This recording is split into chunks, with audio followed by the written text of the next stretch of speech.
wakaf masjidan, ada kalanya wakaf limaslahatil masjid,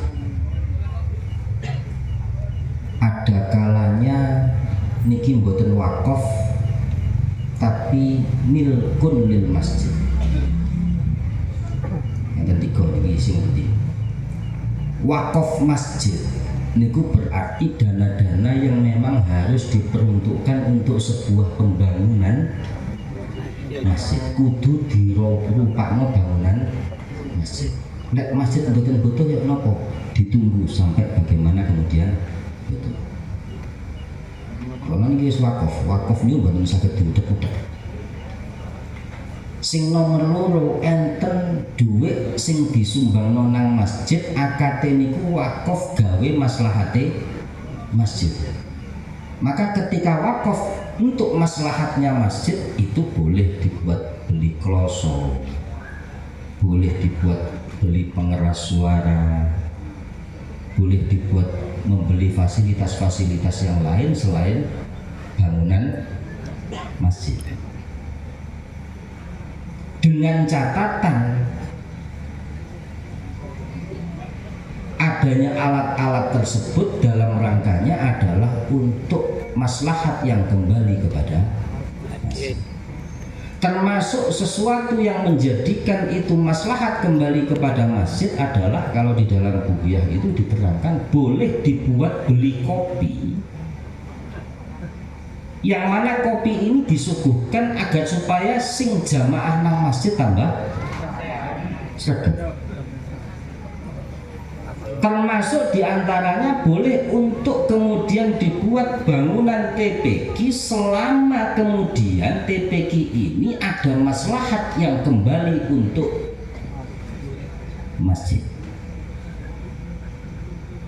Ketika panjenengan bangun dari uang masjid TPQ di bawah yayasan masjid, harapannya anak-anak ini biar sregep jamaah deh masjid. Engko lek wis gedhe krono ngaji di TPQ pada akhirnya kemudian gelem murid-murid masjid. Niki namanya adalah maslahah lil masjid. Maka boleh. Selama memang kas masjid itu sumbernya dari dana-dana yang diperuntukkan untuk maslahatul masjid. Tapi ketika wakaf ya harus jadi wakaf, tidak boleh dijual. Makanya ketika ada orang yang mewakafkan kloso, semisal klosone kok wis amoh, gak kena digawe, kloso ini mboten asal didol.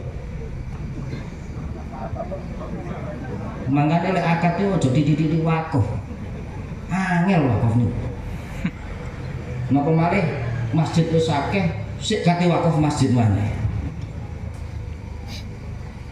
Nah terus kula lek kepengin wakaf ya napa?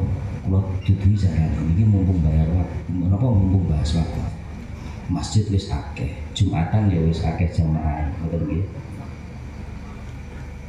Kok jenengan duwe tanah cedhek teko masjid. Niku siji lek jenengan kepengin wakaf iso diwakafno li maslahatil masjid monggo, iso diwakafno dhateng madrasah nggih monggo.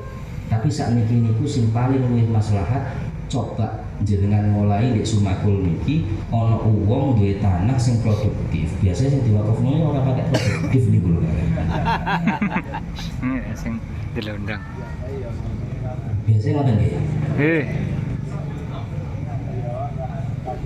Padahal di Quran niku enten keterangan wong niku ora dinggep imane sempurna hatta yunfiku mimma tuhibun, sampai menafkahkan sesuatu yang paling dicintainya. Berarti kan kudune lek melo Quran ana tanah loro sing siji produktif, sing siji gak produktif, sing diwakafno sing ndi?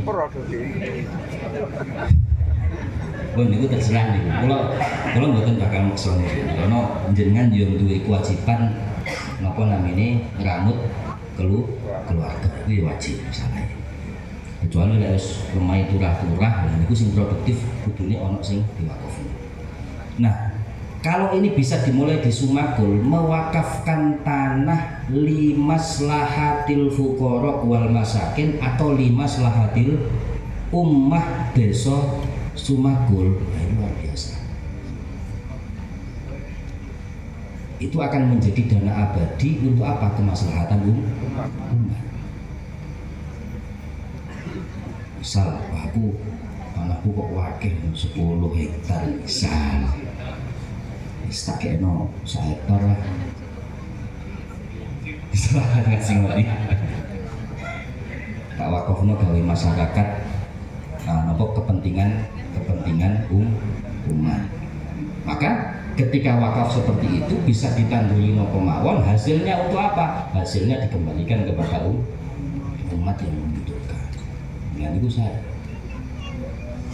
Jadi jawabanipun angsal-angsal mawon selama sumber kas masjid itu bukan wakaf yang diperuntukkan untuk bangunan masjid.